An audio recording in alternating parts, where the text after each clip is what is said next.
Hello दोस्तों, BPSC online academy में आप लोग का बहुत बहुत स्वागत है। और टेस्ट नंबर 3 लेके हम हाजिर हैं। ये धनंजय आईएएस के द्वारा बनाया गया है, धनंजय आईएएस एकेडमी के द्वारा। और इस टेस्ट नंबर 3 में हम लोग कवर करेंगे हिस्ट्री का क्वेश्चन कवर करेंगे।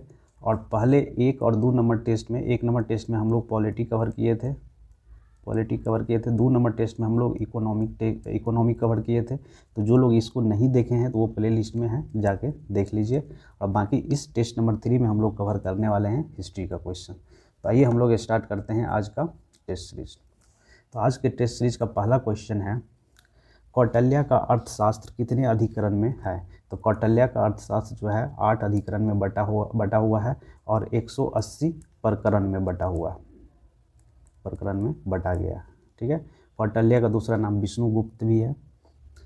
दूसरा नंबर क्वेश्चन है, पुष्यमित्र शुंग ने किस मौर्य सम्राट की हत्या की थी? तो ये किए थे बृहदत्त की हत्या कर दिए थे। और ये बृहदत्त जो थे ये मौर्य सम्राट थे, मतलब मौर्य डायनेस्टी के किंग हुआ करते थे। और इन्हीं के सेनापति हुआ करता था पुष्यमित्र शुंग, और इन्हीं को मार के उन्होंने शुंग डायनेस्टी की स्थापना की। अगला क्वेश्चन है 3 नंबर, निम्नलिखित में से कौन सा हड़प्पा बंदरगाह है? तो ये लोथल जो है हड़प्पा, ये बंदरगाह है। हुनों को पराजित करने वाला गुप्त सम्राट कौन था? तो ये थे, 4 नंबर क्वेश्चन है। तो 4 नंबर का सही आंसर है सी, स्कंदगुप्त। स्कंदगुप्त ने हुनों को पराजित किया था। 5 नंबर क्वेश्चन है, चौथी बौद्ध संगति किसके संरक्षण में हुई थी? तो चौथी बौद्ध संगति जो हुआ था ये कनिष्का के संदर्भ में हुआ था। ठीक है। और अगर पहली की बात करें तो ये अजातशत्रु के द्वारा करवाया था राजगीर में। दूसरा किया गया था काला अशोक के टाइम में, ये कहाँ पे, वैशाली में। और तीसरा किया गया था अशोक के टाइम में पाटलिपुत्रा में। और चौथा किया गया था कश्मीर में कनिष्का के संरक्षण में। अगला क्वेश्चन है, थेरी गाथा महिलाओं के लिए जिम्मेदार बहुत कम जीवित प्राचीन भारतीय ग्रंथ में से एक है। किस पाठ से जुड़ा है? तो ये जुड़ा हुआ है बौद्ध धर्म से। थेरी गाथा याद रखिएगा, थेरी गाथा किससे जुड़ा हुआ है? तो ये बौद्ध धर्म से जुड़ा हुआ है। अगला क्वेश्चन है 7 नंबर, ब्राह्मण गुफाओं में कई मूर्तियां हैं और कैलाश पर्वत को हिलाता हुआ रावण उसमें से एक है। उपयुक्त गद्यांश द्वारा निम्नलिखित में से किस गुफा स्थल का वर्णन किया जा रहा है? तो ये है एलोरा का गुफा, जो कि औरंगाबाद महाराष्ट्र में है। ये इसकी हो रही है। ठीक है। तो 7 का सही आंसर कौन सा हो जाएगा? बी। अगला क्वेश्चन है 8 नंबर, निम्नलिखित युग्मों पर विचार कीजिए। सिंधु घाटी के नगर नदी पर स्थित है। तो मोहनजोदड़ो किस नदी पे? इंदस नदी पे। तो पहला बिल्कुल सही है। हड़प्पा रावी नदी पर, ये भी बिल्कुल सही है। कालीबागान जो कि राजस्थान में स्थित है, ये ब्यास नदी पे नहीं है। तो सही आंसर इसका हो जाएगा 1 और 2, यानी सही आंसर बी हो जाएगा। 9 नंबर क्वेश्चन है, मौर्य युग के संदर्भ में सात्री धाता शब्द का अर्थ है। तो सात्री धाता शब्द का जो अर्थ है, इसका मतलब होता है राज के खजाने और भंडारगिरी का मुख्य संरक्षण। इसका मतलब ये हुआ कि राज के खजाने और भंडारगिरी के जो मुख्य रक्षक थे, तो मौर्य युग में उसे कहा जाता है सत्री धाता। अगला क्वेश्चन है 10 नंबर, लोकयाज दर्शन के प्रमुख प्रतिपादक कौन थे? तो ये थे चवार्क। सी इसका सही आंसर हो जाएगा। 11 नंबर क्वेश्चन है, संगम ग्रंथ के निम्नलिखित युग्मों पर उनके विषय के साथ विचार करें। अब ये कुछ ग्रंथ का नाम दिया गया है जो कि तमिल में जो एस्टैब्लिश डायनेस्टी थे, संगम डायनेस्टी, उसके काल में ये लिखा गया था। वो किससे संबंधित है या वो किसके विषय में लिखा गया है, तो ये आपको बताना है। तो इसका सही आंसर ई है। तो आपको बताना है कि कौन कौन इसमें सही है, कौन कौन गलत है, ये आप मुझे कमेंट बॉक्स में बताइएगा। 12 नंबर क्वेश्चन है, प्राचीन भारतीय इतिहास के संदर्भ में निम्नलिखित में से किस राज्य में जोड़वे संस्कृति भारत में मौजूद थी? तो ये थी कहाँ पे? महाराष्ट्र में। अगला क्वेश्चन है, प्राचीन भारत के इतिहास के संदर्भ में श्रेष्ठी, सार्थवाह एंड गांधी का शब्द का उल्लेख है। तो ये बेसिकली किसके लिए प्रयुक्त किया जाता था? इसका सही आंसर है मौर्य काल के बाद के व्यापारियों के लिए। तो मौर्य काल के बाद जो भी काल आए, उसमें जो व्यापारी हुआ करता था उसके लिए यूज किया जाता था श्रेष्ठी, सार्थवाह एंड गांधी का। 13 नंबर क्वेश्चन है,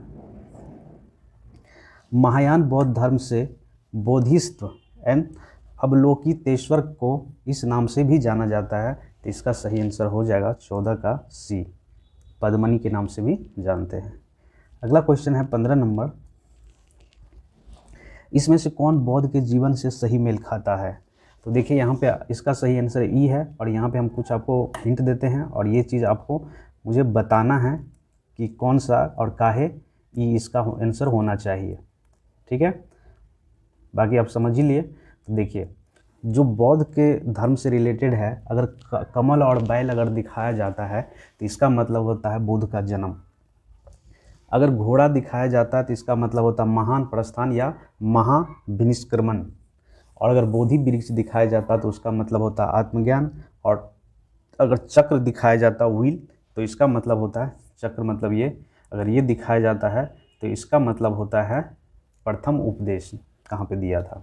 उसके मृत्यु अगर स्तूप दिखाया जाता है जहाँ पे बौद्ध धर्म के अनुयायी रहते हैं तो उसका मतलब होता है कि मृत्यु। तो इसका सही आंसर ई दिया हुआ है, आप लोगों को कमेंट बॉक्स में बताना है इसमें से कौन कौन से सही है। ठीक है, चलिए अगला क्वेश्चन है 16 नंबर, दार्शनिक प्रणालियों और उसके संस्थापकों को निम्नलिखित युगों पर विचार करिए। तो देखिए इसमें कुछ दार्शनिक प्रणाली है, जो न्याय दर्शन है, वेदांत दर्शन है, सांख्य दर्शन है, जो और संस्थापक गौतम, व्यास, जैमिनी। इसमें बताना है आपको कि कौन सा सही है। तो देखिए न्याय दर्शन के जो संस्थापक थे वो थे गौतम, बिल्कुल सही है। अगला है वेदांत दर्शन के जो संस्थापक थे वो व्यास मुनि थे, ये भी सही है। सांख्य दर्शन के जो संस्थापक थे वो जैमिनी नहीं थे, ये हो गया आपको गलत। ये कौन थे? कपिल मुनि थे, कपिल मुनि थे, ये आपको याद रखना है। तो इसका सही आंसर हो जाएगा ए। 17 नंबर क्वेश्चन है, 17 नंबर क्वेश्चन, निम्नलिखित युग्मों पर विचार कीजिए। शिलालेख संबंध शासक, मतलब शिलालेख और उसके शासक कौन बनाए थे, इसके बारे में आपको बताना है। तो इसका सही आंसर हो गया 1, 2, 3 सारे सही है। जो जूनागढ़ का किला है वो रुद्रादामन प्रथम के द्वारा बनाया गया था। रबातक का जो शिलालेख है वो कनिष्क के द्वारा बनाया गया था। कुषाण डायनेस्टी के एक महान राजा हुआ करते थे ये। रुम्नी दे के जो थे वो अशोक के द्वारा बनाया गया था। तो ये सारे सही है इसमें। 18 नंबर क्वेश्चन है, 18 नंबर में कह रहा है, ईसा पूर्व 2री शताब्दी के मध्य में मध्य प्रदेश में विदिशा के पास बेसनगर में भगवान वासुदेव के सम्मान में एक स्तंभ स्थापित करने वाला यूनानी राजदूत कौन था। तो इसका सही आंसर हो जाएगा बी, हेलियोडोटस के द्वारा किया गया था। 19 नंबर है, 19 नंबर में है कि गुप्त प्रशासन के संदर्भ में निम्नलिखित युग्मों पर विचार कीजिए। आधिकारिक नाम, भूमिका या कार्य बताना आपको। नीचे दिए गए युग में से कौन सा जोड़े सही सुमेलित है। तो देखिए गुप्त काल में जो हुआ करता था, इसका सही आंसर वैसे सी होगा 1 और 3। तो विषयपति जो हुआ करते थे जिले का प्रमुख हुआ करता था। उस टाइम में जो जिला वर्ड जिसके लिए यूज किया जाता था उसका जो हेड हुआ करता था विषयपति कहा जाता था। ये गुप्त प्रशासन की बात हो रही है। उसका बाद अगला है उपरिका, जो प्रांत विभाग का जो प्रमुख होते थे उसको कहा जाता उपरिका। तो इसका सही आंसर 1 और 3। और ये कुमाराती जो है ये ग्राम प्रधान नहीं हुआ करता था, ये कुछ और हुआ करता था। तो सही आंसर इसका हो गया 3 सी। 20 नंबर क्वेश्चन है, इसमें कहा जा रहा है कि निम्नलिखित में से कौन से जोड़े सही सुमेलित है। अब ये बताना है आपको निम्नलिखित में से कौन से सही सुमेलित है। 20 नंबर क्वेश्चन, चलिए तो इसका सही आंसर हो गया बी, 1, 3, 4 सही है इसमें। ठीक है, तो अब देखिए मृच्छकटिकम जो शूद्रक के द्वारा लिखा गया था, बिल्कुल सही। बुद्ध चरित्र वसुबंधु के द्वारा, नहीं ये गलत है। और तीसरा है मुद्राक्ष विशाख दत्त के द्वारा, बिल्कुल ये सही है। और अगला हर्षचरित्र बाणभट्ट के द्वारा, तो ये भी सही है। एक गलत है, 2 को छोड़ के बाकी सही है। तो इसका सही आंसर कौन सा हो गया? बी हो गया। अगला है 21 नंबर क्वेश्चन। 21 नंबर में कहा जा रहा है,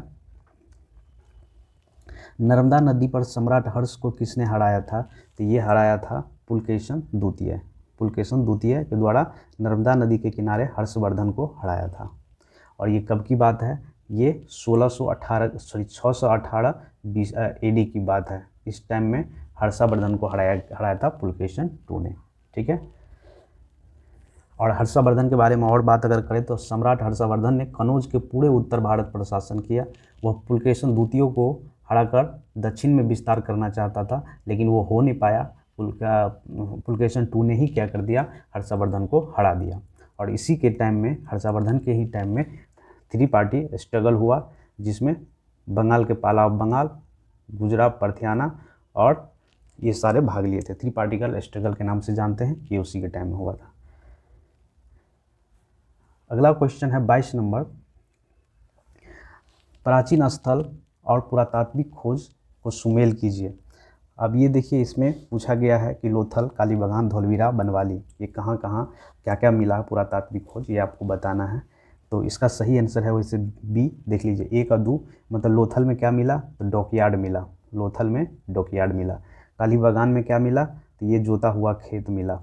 धौलवीरा में क्या मिला, धौलवीरा में मिला एक विशाल लेख जिसमें हड़प्पा लिपि के 10 बड़े आकार के चिन्ह हैं, तो ये धौलवीरा का 4 हो गया। उसके बाद बनवाली में क्या मिला, तो बनवाली में मिला टेराकोटा हल की प्रकृति, इसका ये हो गया। सही आंसर इसका क्या हो गया, बी हो गया।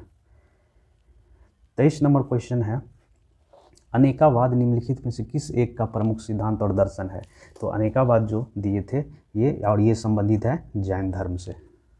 ठीक है, चलिए 24 नंबर क्वेश्चन है, नागर, दरबीर और वेसर है, ये क्या है। तो ये जो है भारतीय मंदिर वास्तुकला की 3 प्रमुख शैली है। ये शैली का नाम याद रख लीजिए, नागर शैली, दरबीर शैली और वेसर शैली। ये इस शैली पे क्या किया जाता है, मंदिरों का निर्माण करवाया जाता है या निर्माण किया जाता है। 25 नंबर, भारत के इतिहास के संदर्भ में कुल्यवप्पा और द्रोणबप्पा शब्द निरूपित करते थे। मतलब ये 2 शब्द जो यूज़ किया जाता था, कुलबप्पा और द्रोणबप्पा, किसके लिए उपयोग किया जाता था, तो ये भूमि के नाप के लिए यूज़ किया जाता था प्राचीन काल में। कुलबप्पा और दूसरा क्या है, द्रोणबप्पा। अगला क्वेश्चन है 26 नंबर, सबसे पहले पालतू जानवर थे। तो सबसे पहले पालतू जानवर थे भेड़ और बकरी को बनाया गया था। 27 नंबर क्वेश्चन है, प्राचीन भारत में मुख्य शिल्पकार कहलाते थे। तो प्राचीन टाइम में जो कहा जाता था, प्रथम कुलिका कहा जाता था शिल्पकार को। सतवाहन राजवंश की राजभाषा कौन सी थी, तो सतवाहन डायनेस्टी में जो राजभाषा हुआ करता था वो प्राकृतिक भाषा हुआ करता था। कालिदास द्वारा लिखित पुस्तकें महाकाव्य कविता है। अब देखिए, इसमें जो दिया गया है ABCD में दिया गया है, ये कह रहा है कालिदास द्वारा इसमें से कौन सा लिखा गया था। तो देखिए, मालविक मित्रम ये भी लिखा गया था कालिदास के द्वारा, इसमें 2 बार छप गया है। रघुवंश ये भी लिखा गया था, कुमार संभवम भी, सारे। इसका सही आंसर हो गया ई। इसमें सारे पुस्तक लिखा गया था किसके द्वारा, कालिदास के द्वारा। अगला क्वेश्चन है 30 नंबर, कोणार्क के मंदिर का निर्माण किसके नरसिंह ने करवाया था। तो ये करवाया था गंगा प्रशासन के द्वारा करवाया गया था। तो 31 का हो गया सी। 32 नंबर क्वेश्चन है, निम्नलिखित कुषाण सम्राटों में से कौन भारत में सबसे पहले सोने के सिक्के की शुरुआत करने वाला था या सबसे पहले किया गया था। तो ये किया गया था बीमा कदापिसेस के द्वारा सबसे पहले, जो कि ये कुषाण डायनेस्टी के किंग हुआ करते थे। कुषाण डायनेस्टी के किंग हुआ करते थे और इसी डायनेस्टी के कनिष्का हुआ करते थे, जिसके टाइम में क्या हुआ था कि चौथी बौद्ध संगति का आयोजन किया गया था। 33 नंबर क्वेश्चन है, निम्नलिखित में से कौन सा सही ढंग से मेल खाता है गुप्त प्रशासन में। तो देखिए, ये आपको एक बार गूगल कर लेना है, क्योंकि इसका सही आंसर दिया हुआ है ई। ये आप एक बार गूगल कर लीजिए।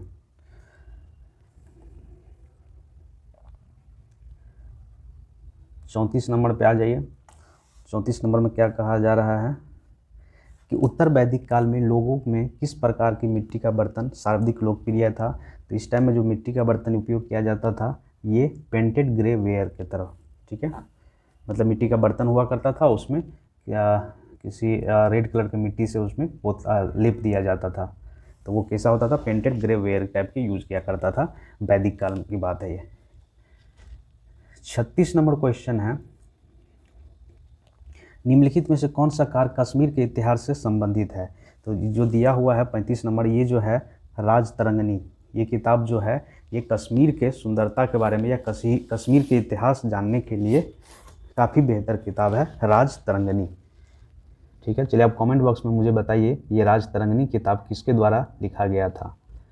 तो हम ये बता देते, ये कलहन के द्वारा लिखा गया था राजतरंगिणी, और ये इसमें क्या है, कश्मीर के इतिहास के बारे में लिखा हुआ है।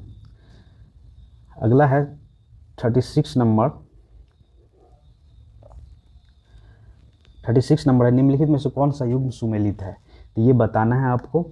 ठीक है, ये देखिए इसका सही आंसर वैसे ई दिया हुआ है, लेकिन हम लोग देख लेते हैं। तो ये क्या हुआ, इसका आप लोग खोज के बताइए मुझे। ठीक है, सही आंसर इसका ई दिया हुआ है, कौन सा सही है इसमें और कौन सा गलत है ये आपको बताना है। अगला है 37 नंबर। 37 नंबर क्वेश्चन है, कण्व वंश का संस्थापक कौन था? तो कण्व वंश के जो संस्थापक थे वो थे विष्णु शर्मा। सॉरी, कौन थे वो कण्व वंश के संस्थापक? तो वो थे विष्णु शर्मा। अगला क्वेश्चन है 38 नंबर। सूची 1 को सूची 2 से सुमेल कीजिए और सूचियों के नीचे दिए गए कूट का प्रयोग से सही उत्तर चुनिए। तो ये यहाँ पे ये भी आपको खोजना है और मुझे बताना है कि कौन इसमें सही है और सही ऑप्शन क्या होगा। ये थोड़ा आप लोग करेंगे गूगल तो आपको भी थोड़ा नॉलेज होगा। 39 नंबर क्वेश्चन है, निम्नलिखित में से कौन सा युग्म सुमेलित है? तो चलिए हम लोग बात करते हैं इस पर। ये पुराना नाम है और ये नया नाम है, तो कौन सा सही है इसमें? हम लोग नीचे से बात करते हैं। परसुनी रवि का नाम रवि हुआ करता था, रवि अभी है, पहले क्या हुआ करता था? परसुनी हुआ करता था। ठीक है, ये बिल्कुल सही है। अगर हम लोग और आगे अब की बात करें तो जो बिप्सा है व्यास का नाम हुआ करता है, तो ये झेलम लिखा है, तो दूसरा गलत है, उसी गलत है। सुदूत्री जो हुआ करता था सतलज का नाम हुआ करता था, ये तो बिल्कुल सही है। ठीक है, अक्षनी चिनाब का नाम हुआ करता था, तो ये भी सही है। तो इसका सही आंसर क्या हो जाएगा? ई हो जाएगा। ठीक है, बाकी का नाम आप लोग देख लीजिएगा, ये अक्सर पूछा जाता है एग्जाम में। अगला है 40 नंबर। 40 नंबर क्वेश्चन है, सूची 1 को सूची 2 से मिलाइए, सुमेलित कीजिए। तो देखिए चोल का जो राजवंश हुआ करता था, इसमें आपको बताना है कि कौन सा सही है। तो देखिए चोल राजवंश का जो राजधानी हुआ करता था वो कहाँ हुआ करता था? वो धार हुआ करता था। ठीक है, कांचीपुर पल्लव की राजधानी, कांचीपुर पल्लवों की राजधानी थी। तो देखिए पल्लव की राजधानी कहाँ पे है? कांचीपुर, मतलब सी का 2 देख लीजिए, इसमें सी का 2 कहाँ पे है? तो सी का 2 है सी में और ए में। और देखिए यहाँ पे चालुक्य की राजधानी कहाँ हुआ करती थी? तो ये देवागिरी थी। चालुक्य वंश कहाँ है इसमें? चालुक्य वंश नहीं है, पल्लव पांड्या है। तो पांड्या का देखिए पांड्या का हुआ करता था, पांड्या वंश के ये हुआ करता था कांचीपुरम। कांचीपुरम देखिए इसको एक बार आप लोग सर्च कर लीजिए। ठीक है, ये थोड़ा कन्फ्यूजन टाइप के क्वेश्चन है। ठीक है, अब इतना राजधानी किसको याद रहता है, लेकिन फिर भी आप लोग अपडेट हो जाइए। चलिए अगला क्वेश्चन है 41 नंबर 41 का, भारतीय और फारसी शैलियों के मिश्रण निमतिनामा की संचित्र पांडुलिपि है। तो इसका सही आंसर है बी। सही आंसर इसका है बी 41 का। क्या है? घियास-उल-दीन खिलजी के समय में एक रसोई की किताब थी। ठीक है, चलिए अगला क्वेश्चन है 42 नंबर। 42 नंबर क्वेश्चन क्या कहा रहा है? चिश्ती सिलसिले के संदर्भ में निम्नलिखित कथनों पर विचार कीजिए। देखिए बहुत ही महत्वपूर्ण क्वेश्चन है बीपीएससी के लिए। ये चिश्ती सिलसिले के बारे में पूछा जा रहा है। तो इसमें कह रहा है चिश्ती ने तपस्या और जीवन जीने पर विश्वास नहीं किया और राज की सेवा स्वीकार कर ली। तो नहीं, ये बिल्कुल गलत है। ये जो है ये तपस्या का जीवन और समाज से अकेले रहना पसंद किया। तो पहला तो ऐसे ही गलत हो गया। चिश्ती संप्रदाय की गतिविधियां मुख्यतः पंजाब और मुल्तान तक ही सीमित रहा। तो बेसिकली ये पंजाब, मुल्तान और अजमेर के आसपास के क्षेत्र में ये फैले रहे। और फरीउद्दीन गजशंकर चिश्ती संप्रदाय के प्रसिद्ध संत थे। तो ये बिल्कुल सही है। तो 2-3 यहाँ पे खोजिए, 2-3 कहीं पे नहीं। तो इसका सही आंसर क्या हो जाएगा? ई हो जाएगा। 42 का सही आंसर ई हो जाएगा। अगला क्वेश्चन है 43 नंबर, बहमनी साम्राज्य के एक शासक के संदर्भ में निम्नलिखित गद्यांश पर विचार करें। वह एक अच्छे सुलेख और कवि थे। अक्सर तत्कालिक छंदों की रचना करते थे। वह विजयनगर साम्राज्य के राजा देवराय प्रथम के समकालीन थे। उन्होंने खगोल विज्ञान की खोज को प्रोत्साहित किया और दौलताबाद के पास एक वेधशाला का निर्माण किया। ऊपर दिए गए गद्यांश में निम्नलिखित में से किस व्यक्ति का उल्लेख किया जा रहा है? तो ये किया जा रहा है, ये 43 का भी फिरोज शाह बहमनी की उल्लेख किया जा रहा है। तो 43 का कौन सा आंसर हो गया? बी, फिरोज शाह बहमनी की। अगला है 44 नंबर क्वेश्चन। मुगल दरबार के संदर्भ में कोर्निश, जमीनबोश, चाहर, तस्लीम के रूप में थे। ये सारे किस रूप में थे? तो ये इसका सही आंसर सी हो गया। शासक के लिए अभिवादन के लिए वर्ड हुआ करता था कोर्निश, जमीनबोश, चाहर और तस्लीम। ये सारे वर्ड हुआ करता था क्या चीज़ के लिए? शासक के अभिवादन के लिए हुआ करता था। 45 नंबर में आ जाइए। दिल्ली सल्तनत के संदर्भ में निम्नलिखित गद्यांश पर विचार कीजिए। उसमें झेलम के पास मंगोल को हराया और सिंधु से बड़े पेशावर तक अपनी शक्ति का विस्तार किया। इब्न बतूता ने इसके शासनकाल में भारत का दौरा किया था। उन्होंने दोआब क्षेत्र की खेती को बढ़ावा देने के लिए दीवान अमीर कोही कृषि विभाग की स्थापना की। तो निम्नलिखित में से किस व्यक्ति के बारे में ये बात हो रही है? तो ये बात हो रही है मोहम्मद बिन तुगलक के टाइम में। इसी के टाइम में इब्न बतूता भारत आए हुए थे और इन्होंने एक कृषि विभाग स्थापना किया था जिसका नाम था दीवान कोही। बेसिकली दो नदी के बीच में जो ज़मीन हुआ करता था इसको डोआब कहा जाता था। इसी में खेती के लिए उन्होंने खेती को बढ़ावा देने के लिए ये दीवान अमीर कोही का कृषि विभाग की स्थापना की थी। किसके द्वारा? मोहम्मद बिन तुगलक के द्वारा। 46 नंबर क्वेश्चन है, फारसी कीर्ति रजनामा किस प्रसिद्ध भारतीय संस्कृत पाठ का अनुवाद है? तो ये है महाभारत का। अगला क्वेश्चन है 47 नंबर, निम्नलिखित में से किस प्रकार की वास्तुकला में टेसेलेशन और पेट्राडूरा की तकनीकों का उपयोग किया गया? तो ये है बेसिकली क्या? इंडो इस्लामिक आर्किटेक्चर में ये यूज़ किया जाता था। जितने भी मस्जिद जैसे ताजमहल की हम लोग एग्जाम्पल ले लें तो यही पेट्राडूरा का एक शैली है जो उपयोग करके बनाया गया था ये। नेक्स्ट, शिवाजी के अधीन प्रशासन की अष्टप्रधान प्रणाली के संदर्भ में निम्नलिखित युग्मों पर विचार कीजिए। इसका सही आंसर है बी। अब देख लीजिए, वकनबीस खुफिया पद और घरेलू मामले के लिए जिम्मेदार थे।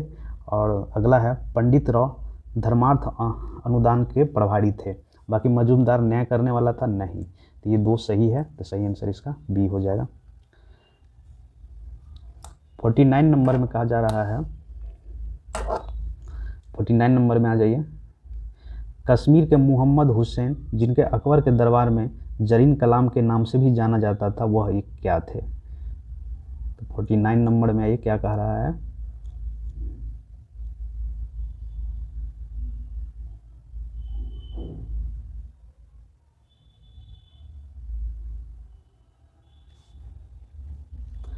सॉरी, चलिए, हाँ तो कहाँ पे थे? 49 नंबर में। कश्मीर के मोहम्मद हुसैन जिन्हें अकबर के दरबार में जरीन कलाम के नाम से भी जाना जाता था, वह ये क्या थे? तो वह थे ये सुलेख। ठीक है, क्या थे? सुलेख थे। सी इसका सही आंसर हो जाएगा। अगला क्वेश्चन है 50 नंबर, बैहिंद का युद्ध 1009 में किसने लड़ा था? तो बैहिंद का युद्ध जो लड़ा गया था आनंद पाल और मोहम्मद गजनबी के बीच लड़ा गया था। तो सही आंसर इसका हो गया ए। अगला क्वेश्चन है, गुलामों का गुलाम किसे कहा जाता था? तो गुलामों का गुलाम जो कहा जाता है वो कहा जाता है इल्तुतमिश को। अगला क्वेश्चन है, सबसे अधिक विद्वान मध्यकालीन मुस्लिम शासक कौन था जो खगोल विज्ञान, गणित और चिकित्सा सहित सीखने की विभिन्न शाखाओं को परंपरागत था? तो ये कौन थे? तो ये थे मोहम्मद बिन तुगलक। अगला क्वेश्चन है 53 नंबर, निम्नलिखित में से कौन सा सही ढंग से मेल खाता है? तो 53 नंबर का सही आंसर ई है। आपको गूगल करना है और बताना है इसका ई आंसर क्यों है, कौन कौन इसमें सही है, मुझे कमेंट बॉक्स में बताइए। चलिए आते हैं अब 54 नंबर के पास। 54 नंबर क्या है कि फतेहपुर सीकरी में बुलंद दरवाज़ा 1775 में अकबर द्वारा बनाया गया था। वह मालवा पर अपनी विजय का स्मरण करना चाहता था। तो देखिए इसमें जो है ये सत्य है परंतु आर क्या है? गलत है। तो इसका सही आंसर सी है, ये आप लोग देख लीजिएगा। ठीक है, बुलंद दरवाज़ा का जो निर्माण उत्तर प्रदेश के फतेहपुर सीकरी में किया गया था। इसे अकबर द्वारा 1602 में गुजरात पर विजय की स्मृति में बनाया गया था। जो विजय प्राप्त किया था अकबर गुजरात पर, उसके उपलक्ष्य में बनाया गया था अकबर के द्वारा। ठीक है, और इस सफ़ेद और काले संगमरमर से बनाया गया था। ये दुनिया का सबसे ऊंचा प्रवेश द्वार है और मुगल वास्तुकला का एक बेहतरीन उदाहरण देखने को मिलता है यहाँ पे। ठीक है, तो कब बनाया गया था बुलंद दरवाज़ा? 1575 में। और गुजरात पे विजय कब पाया था? 1600। ठीक है, चलिए अगला क्वेश्चन है 55 नंबर। 55 नंबर क्वेश्चन है, आमेर के महाराजा सवाई जयसिंह द्वितीय खगोल विज्ञान के महान संरक्षक थे। इस संदर्भ में उन्होंने निम्नलिखित में से किस स्थान पर खगोलीय वेधशाला यानी जंतर मंतर बनाया था? तो इसमें से सारे जगह है जहां पर उन्होंने जंतर मंतर का निर्माण करवाया। दिल्ली में भी, जयपुर में भी, वाराणसी में, उज्जैन में एंड मथुरा में। ये सारे जगह क्या कहते हैं? जंतर मंतर का निर्माण करवाया गया था राजा सवाई जयसिंह के द्वारा। निम्नलिखित में से कौन से चित्रकार हुमायूं के दरबार में थे? तो इसका सही आंसर हो जाएगा सी, 1 और 3। मीर सैयद अली और कौन थे? अब्द उ समद। ये दोनों चित्रकार जो थे ये जहांगीर के दरबार में, हुमायूं के दरबार में रहते थे। अगला क्वेश्चन है 57 नंबर। विजय साम्राज्य के संदर्भ में निम्नलिखित में से कौन सा शासक राजवंश का सही कालानुक्रम है? तो ये बताना है आपको। 57 नंबर, इसका सही आंसर है ए। पहले संगम आता है, फिर सल्बू, फिर तुलवा, फिर अरबिंदु। तो ये सही क्रम है इनका। 58 नंबर क्वेश्चन है, मध्यकालीन भारत के संदर्भ में निम्नलिखित परिच्छेद पर विचार कीजिए। यहाँ पे एक सेंटेंस दिया गया है, शासक व महान कवि अमीर खुसरो के समकालीन थे। अपने सैनिकों को उन्हें वेतन से संतुष्ट रखने के लिए उन्होंने उत्पादन लागत के आधार पर सख्त मूल्य नियंत्रण उपयोग की शुरुआत की। उन्होंने चेहरा और दागी प्रणाली की शुरुआत की थी। ऊपर दिए गए गद्यांश में निम्नलिखित में से किस शासक का वर्णन किया गया है? तो ये किया गया है किसके बारे में? अलाउद्दीन खिलजी के बारे में।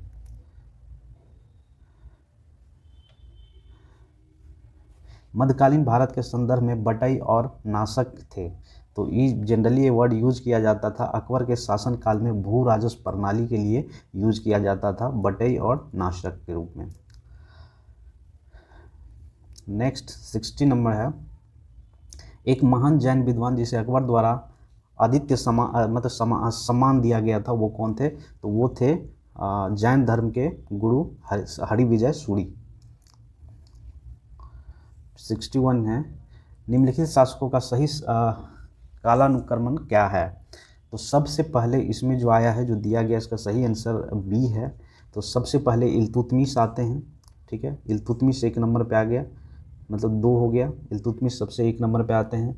फिर आ जाते हैं रुखुद्दीन फिरोज, और ये थोड़ा सा कार्यकाल रहा है इसका, 20 अप्रैल से लेकर नवंबर तक 1936 के आसपास रहा। ठीक है, इल्तुतमिश के बाद ये आते हैं। तो सही आंसर क्या हो जाएगा? दो के बाद क्या आ जाएगा? दो के बाद आ जाएगा 4। फिर आइए, फिर आते हैं रजिया सुल्तान, जो कि इल्तुतमिश की बेटी थी। तो रजिया सुल्तान हो गया 3 नंबर पे। फिर उसके बाद आ जाइए 1, तो 2, 4, 3, 1 इसका सही आंसर हो जाएगा। तो सही आंसर इसका क्या है? बी है। 63 नंबर क्वेश्चन है, 62 नंबर, निम्नलिखित में से कौन सा कथन कृष्णदेव राय के संबंध में सही है? तो इसका सही आंसर ई है। आप लोग को गूगल करना और बताना है इसका आंसर ई क्यों है, कौन कौन सा सही है या सारे गलत है, ये आपको कमेंट बॉक्स में बताना है। 63 में आ जाइए, निम्नलिखित में से कौन सा अनुक्रम सही कालानुक्रम क्रम में है? तो ये इसका सही आंसर है बी। पहले शाहजी, फिर शिवाजी, फिर संभाजी, फिर राजा राम। इस तरह से इसका सही क्रम ये है। 64 नंबर में आइए, 64 नंबर में कह रहा है सूची 1 यात्री है और किस राजाओं के काल में आए थे, ये आपको बताना है। तो इसका सही आंसर है डी। 64 का सही आंसर है डी। इसमें जो कह रहा है अब्दुल रज्जाक जो आए थे, किसने? क्या देवा राय 2 के टाइम, द्वितीय के टाइम में आए थे इंडिया। फिर आ जाइए नूनीज जो आए थे अच्युत राय के टाइम में आए थे। निकोल डी कैंटी जो आए थे, ये देवराय प्रथम के टाइम में आए थे।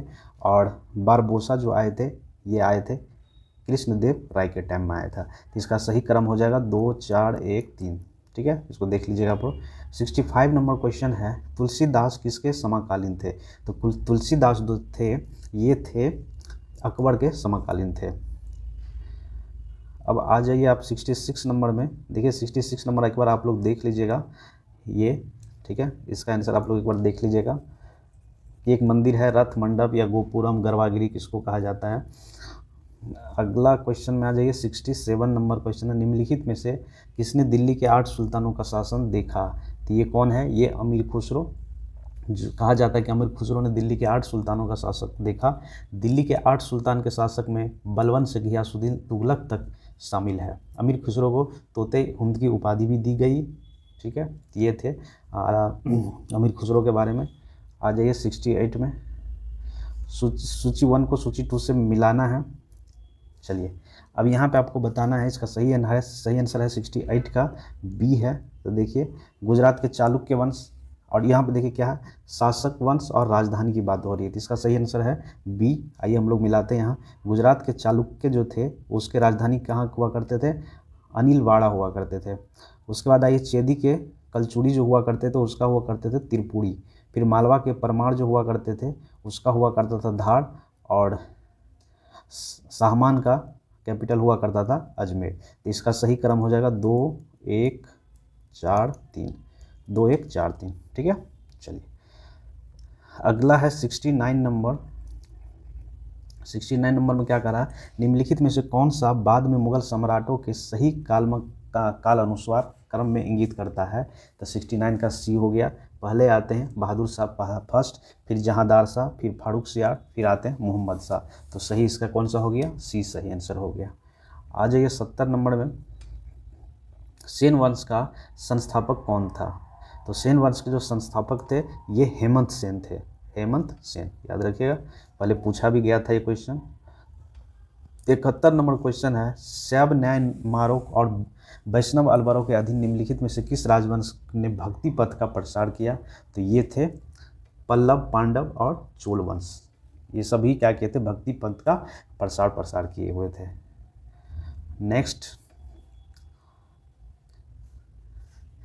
72 नंबर है, विशिष्टता द्वैतवाद का उपदेश कौन देता है। तो ये देता है डी रामानुजनाचार्य, ठीक है। इसको देख लीजिएगा ध्यान से, ये ऐसा क्वेश्चन रहता है बीपीएससी में। 73 नंबर क्वेश्चन है, चैतन्य महाप्रभु 16वीं शताब्दी के एक तपस्वी हिंदू साधु और समाज सुधारक थे। ये कहाँ के थे, तो ये थे बेसिकली बंगाल के थे। 74 नंबर क्वेश्चन आइए, निम्नलिखित में से कौन सा सही सुमेलित है, ये बताना है आपको 74 में। तो 74 का बेसिकली जो आंसर है ई है। चलिए इसके बारे में हम कुछ बता देते हैं, लेकिन आंसर आप लोगों को करना है। जैसे यहाँ पे सेन वंश की बात कर रही है, तो सेना वंश का सामंत सेन इसको क्या किए थे, खोज किए थे। हेमंत सेन भी कहा जाता है उनको। अगर हम लोग बात करें राष्ट्रकूट की जो ये किया गया था दंती दुर्ग के द्वारा, तो डी तो वैसे भी गलत है। प्रतिहार जो था नागभट्ट प्रथम थे, तो प्रतिहार भी गलत है, ठीक है। पाल वंश के गोपाला किए थे, ठीक है। बाकी देखिए सेन वंश का विजय सेन नहीं किए थे, तो इसका आंसर ई नहीं, इसका आंसर सही आंसर बी हो जाएगा। लेकिन आप लोग इसको एक बार देख लीजिएगा। तो चलिए यहीं पे 74 नंबर क्वेश्चन तक कवर कर चुके हैं। 75 से हम लोग कवर करेंगे अगले वीडियो में, पार्ट बी में। तो thank you for watching BPSC and online academy. I hope कि आप लोगों को ये अच्छा लगा होगा।